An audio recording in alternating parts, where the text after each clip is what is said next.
Okay, we're completing this two-column proof.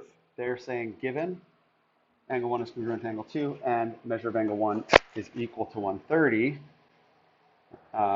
prove that the measure of angle 3 is equal to 130 as well. Well, this is something that we're going to learn later about these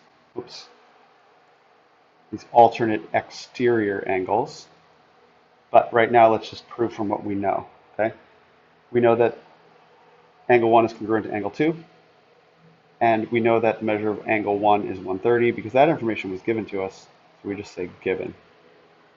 Now, the measure of angle 2 is equal to 130. Well, we have this statement right here, that the measure of angle 1 equals 130, and since these are congruent, we are able to replace the measure of angle 1 with anything that's congruent to it. The measure of angle 2 is also the same. So we could just as easily say the measure of angle 2 in place of angle 1 equals 130 as well.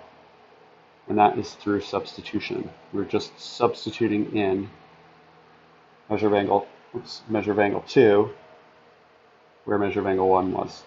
Okay. Now, measure of angle 2 is congruent. Measure of angle 2 is equal to the measure of angle 3. Interesting. How do we get there? Well, let's see. We had these two angles in position here as vertical angles, and we know that vertical angles are equal in measure.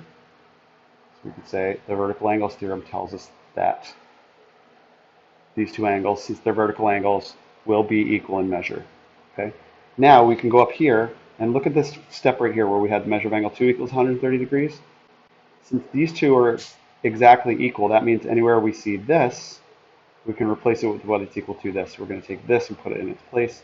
And now we've got the measure of angle 3 is equal to 130.